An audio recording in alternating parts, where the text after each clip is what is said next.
अब सब ठीक होगा माँ, तू चिंता मत कर माँ।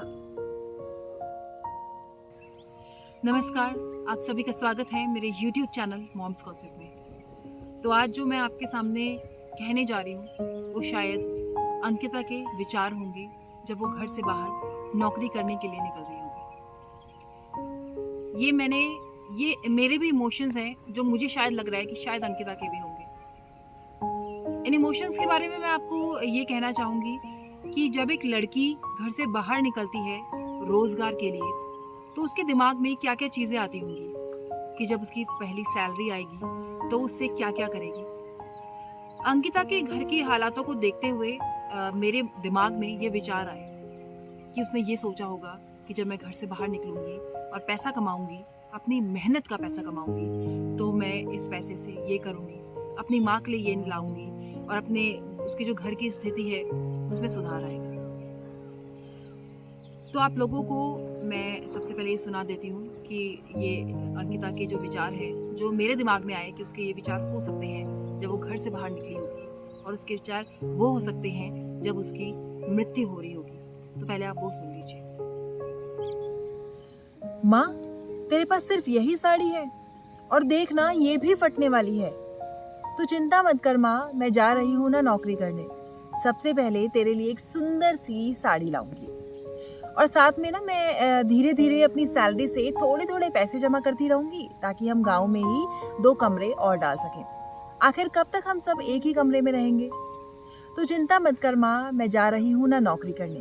अब सब ठीक होगा। मैं खूब मन लगाकर काम करूंगी, अपनी मेहनत से खूब पैसा कमाऊंगी। अब सब ठीक होगा माँ, तू चिंता मत कर।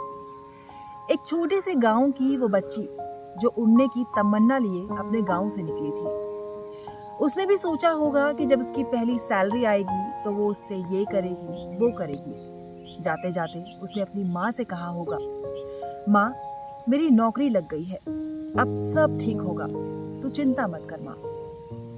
मगर उस मासूम को क्या मालूम था कि इज्जतदारी का मुखौटा पहने कुछ भेड़िए उसे नोचने को तैयार बैठे हैं।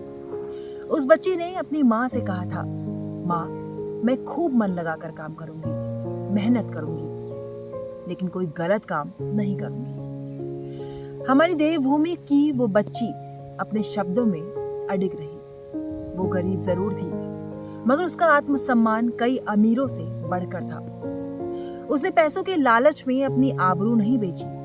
इन हैवानों से दूर जाने के लिए उसने नई नौकरी तलाशना शुरू कर दिया था।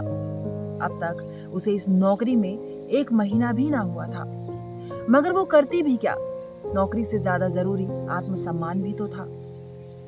हैवानों को जब उस गरीब मासूम का आत्मसम्मान रास ना आया तो उन्होंने उसके आत्मसम्मान के साथ ही उसे मिटाने का प्लान बनाया। अब गांव की भोली भाली बच्ची, मात्र 19 साल की बच्ची को क्या ही मालूम था कि कुछ दरिंदे उसे मौत के घाट उतारने की साजिश रच रहे हैं।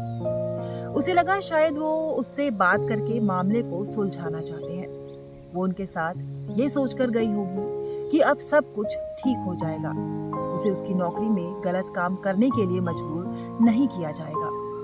लेकिन उसे क्या मालूम था कि अब उसके घर वाले उसे फिर कभी नहीं देख पाएंगे, उससे कभी बात नहीं कर पाएंगे। जब उन दरिंदों ने उसे नदी में धक्का दिया होगा और वो इन हैवानों से खुद को बचाने की गुहार लगा रही होगी, तो वो अंदर से ये जरूर बोल रही होगी कि मुझे मत मारो, मुझे बचा लो। मैंने अपनी माँ से नई साड़ी लाने का वादा किया है, उसकी साड़ी फटने वाली होगी। अभी तो मुझे गांव में 2 कमरे भी बनाने हैं। मुझे अभी आगे बहुत काम करना है। मेरे घर की स्थिति ठीक नहीं है, उसे सुधारना है। प्लीज मुझे बचा लो। जब उसकी आखिरी सांस भी दम तोड़ रही होगी तो उसके मन में ये जरूर आया होगा कि क्या मेरे माँ बाप को कभी पता भी चल पाएगा कि मेरे साथ क्या हुआ है। कैसे इन हैवानों ने मेरे आत्मसम्मान को कुचलने के लिए मुझे मौत के घाट उतार दिया। क्या उन्हें ये मालूम पड़ पाएगा कि मैं पैसों के आगे झुकी नहीं, बल्कि अपने आत्मसम्मान को लिए हमेशा काम करती रही, और इसी आत्मसम्मान पर अडिग रहने के लिए मुझे इन दरिंदों ने मौत के घाट उतार दिया।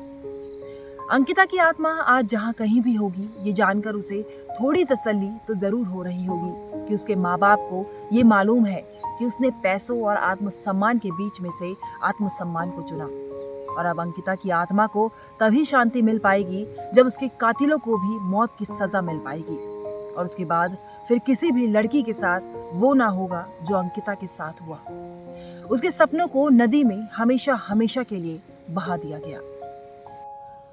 जब मैं भी अपने घर से बाहर निकली थी तो मेरे भी कुछ ऐसे ही विचार थे कि जब मेरी पहली सैलरी आएगी तो मैं अपनी मम्मी के लिए ये लूँगी वो लूँगी। जो मेरे माँ बाप ने पूरी लाइफ में अपने स्ट्रगल किया है हम बच्चों के लिए, तो मेरे दिमाग में ये आया था कि मैं अपनी मॉम डैड को वो सारी चीज़ें दूंगी जो उन्होंने पैसे बचाने के लिए, हमारी पढ़ाई के लिए, हमारे भविष्य के लिए वो पैसे बचाए और अपने पे खर्च नहीं किए। तो मैंने भी अपनी माँ बाप के लिए कुछ ऐसे ही चीज़ें की थी, लेकिन किसे मालूम था कि वो मासूम सी बच्ची जो अपने माँ बाप के सपनों को पूरा करने के लिए घर से बाहर निकली थी, उसके साथ कुछ ऐसा हो जाएगा। उसके माँ बाप को कितना दुख हो रहा होगा इस समय, इसको हम बयां नहीं कर सकते, ना ही हम महसूस कर सकते हैं। आपको ये मेरे विचार और अंकिता के विचार कैसे लगे कमेंट करके ज़रूर बताइएगा। और मैं चाहती हूँ कि जो आरोपी हैं उसके हत्या के मामले में उन सभी को कड़ी से कड़ी सज़ा मिले। आप इस वीडियो को ज़्यादा से ज़्यादा शेयर कीजिएगा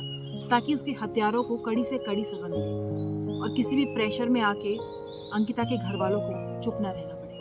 नमस्कार।